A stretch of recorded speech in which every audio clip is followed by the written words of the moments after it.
सियासी दल लाख दावे करे कि वो जाति की राजनीति नहीं करते, लेकिन लोकतंत्र में जाति है कि जाति नहीं। मध्य प्रदेश में चुनावी साल में अलग अलग जातियों के सम्मेलन हो रहे हैं और उस पर भी वार पलटवार हो रहे हैं। रिपोर्ट देखिए। चुनावी साल जातियों की सियासी चाल। पहले कलचुरी ब्राह्मण दलित समाज कर चुके सम्मेलन।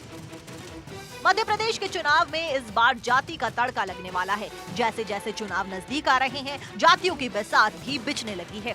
हाल ही में कलचुरी, कलार और ब्राह्मण समाज ने बड़े सम्मेलन कर शक्ति प्रदर्शन किया। अब सूबे में गुर्जर, परमार और खुशवाहा समाज भी महासभा करने की तैयारी में है।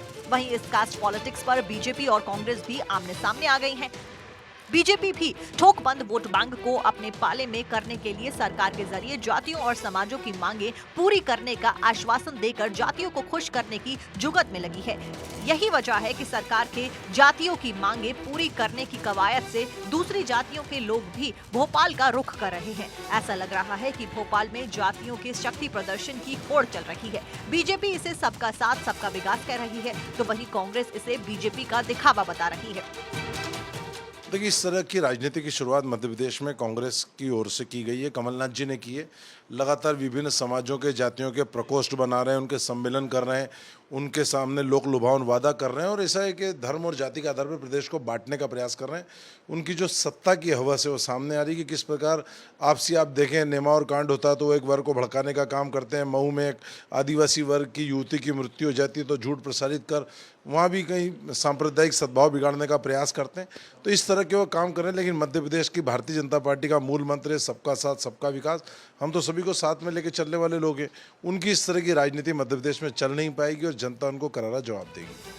दूसरी ओर कांग्रेस का कहना है कि सभी जातियां भाजपा का विरोध कर रही हैं, मगर भाजपा इन्हें हाईजैक कर अपना कार्यक्रम बताने का प्रयास कर रही है। दरअसल कोई भी जाति या समाज का कार्यक्रम जब राजधानी में किया जाता है तो सरकार या बीजेपी का कोई एक प्रतिनिधि इन सभाओं में शामिल हो जाता है और सभी मांगों को पूरी कराने का आश्वासन भी दे देता है।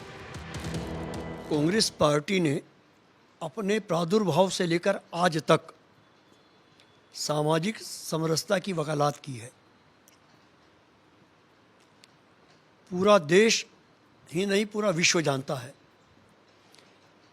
कि सरकार बनाने के लिए उस सामाजिक समरसता के ताने बाने को छिन्न भिन्न करने वाले कौन लोग हैं। देखिए, चुनाव जहाँ तक है, राजनीतिक पार्टियां हमेशा जातियों को साधने का प्रयास करती रही हैं। बड़ी जातियों की दृष्टि से यदि हम देखते हैं तो आदिवासियों को अलग से साधा जाता है क्योंकि उनकी अपनी सीटें रहती हैं। दलितों को अलग से साधा जाता है क्योंकि उनके लिए भी सीटें आरक्षित रहती हैं कि इतनी सीटों पर उनको चुनाव लड़ना है। लेकिन छोटी छोटी जातियों के समूहों को भी बार बार जो है साध करके और अपनी तरफ लाने का प्रयास हमेशा होता रहा है। मध्य प्रदेश में ये बात इसलिए उभर करके सामने नहीं आई क्योंकि बिहार और उत्तर प्रदेश का जो जातिवादी समीकरण है वो टकराहट का है। अभी हाल ही में हुए कायस्थ समाज, ब्राह्मण समाज, क्षत्रिय समाज और अन्य समाजों के सम्मेलनों में मुख्यमंत्री शिवराज सिंह चौहान ने खुद छुट्टियों की घोषणा के साथ तमाम सारी घोषणाएं भी की हैं और तमाम समाजों से कई सारे वादे भी किए हैं। अब देखना ये होगा कि बीजेपी का ये दांव आगामी विधानसभा में बीजेपी को कितना फायदा पहुँचाता है। मध्य प्रदेश में बिहार और यूपी की तरह ही जातिगत राजनीति परवान चढ़ने लगी है और ऐसा पहली दफ़ा नहीं हो रहा है जब जातियों को लेकर एक तरह से मान मनोबल की बात है।